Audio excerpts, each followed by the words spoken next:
What's up, guys? Hope you guys are doing well. I am bringing you another Tingle Talk, as Mama John calls it. Today I'm up in my tree house that I built with my bare hands a couple years ago. If you can see my house, it's pretty sweet. What I wanted to ask you guys to start was, have you ever been stuck before in a situation where you're just stuck? It could be physical. A couple weeks ago, I was out on a hike with my nieces and nephews and my kids, and one of my nephews actually got stuck in the mud. I had to go over and take his foot out of the mud, and the shoe stayed in there. I convinced them to get Crocs after that, which would have been better. But it could also be emotional or mental. For me, I was in this pattern where I couldn't get out a few years ago. Many of you guys know that I had heart surgery. And after that, I had anxiety really bad. I was scared. Even something small like a headache would make me freak out and worry and just be super anxious. And I was in this pattern where I just couldn't get out of that. Maybe you're going through something like that. Maybe you've been through something like that. Maybe even in this pandemic where you're in this pattern of just repeated day after day, you just feel stuck. I can certainly relate. But also you should know that there's hope too. I want to go to this passage from the Bible. It's John 5, and it's a really great story. John 5, if you want to read it for yourself later. It starts like this. After this, there was a feast of the Jews, and Jesus went up to Jerusalem. Back then, there was all these festivals and feasts that a lot of people would come into the city, and it would be a happening place. It's kind of like a Penn State football game where people would come into the town, and it was often filled with a lot of excitement, and a lot of people would be there. It says in verse 2, now there in Jerusalem by the sheep gate, a pool in Aramaic called Bethesda, which has 5 roofed colonnades. I actually found this not too long ago in an archaeological dig, which is pretty cool. In these lay a multitude of invalids, which means blind, lame, and paralyzed people. See, back then, guys, paralyzed people, or people that were blind, or people that had things that limited them, were usually looked as second class or disregarded.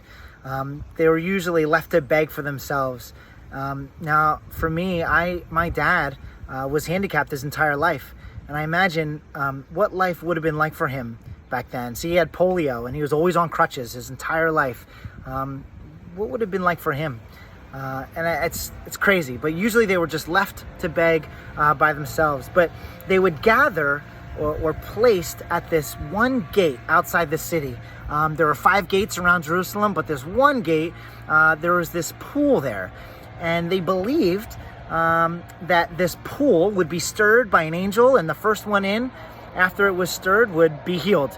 Now, whether that's real or a myth, I don't know, but often these people that were paralyzed would gather there in hope that someday they would be healed and be better. Now, fittingly, it was this place was disregarded. It was actually the 5th gate of 5 gates of the city, and all the animals would come in and out of this gate where the pool was, and it was often smelly and dirty, and usually it's like the back door. Nobody wanted to go through that gate and pass by all these people that were lame and sick and begging. But this is where Jesus goes. Jesus has an appointment with somebody here. In verse 5, it says this: one man was there who had been invalid for 38 years. Man, imagine this pattern. It's been 6 weeks of the same pattern for us with this pandemic. And 38 years, he's there. He goes to this place. And when Jesus saw him lying there and knew that he had already been there a long time, he said to him, do you want to be healed? That sounds like a crazy question. It sounds like a dumb question, doesn't it? It's either the dumbest question or the most profound question, right? Do you want to be healed? Now, in the Greek, the word healed is hyges, which means whole or complete, full. Do you want to be better? Now, of course, the first thought is, yes, he wants to be better. Of course he wants to be better. But what would that mean for his life? It could be scary. He'd have to maybe change what's comfortable for him. It might mean giving up old habits. It might mean new friends. It might mean not having control, right? And so for a lot of people, they don't want to come to Jesus or start a relationship with Jesus in fear of what might change or what they have to give up, they think, right? And so maybe it is a valid question, right? Do you want to get better? Do you want to get well? For me, I've experienced anxiety. I've experienced brokenness. And the question for you is, have you ever experienced brokenness in this life?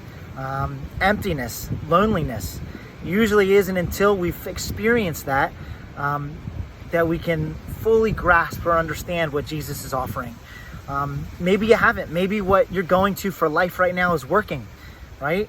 But those things that you might be going to, sports, school, relationships, eventually, when they let you down, just know that Jesus is here offering a full, complete life. And he has the same question for you.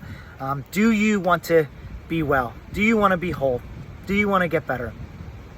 And so my encouragement is to come to Jesus. He can make you whole.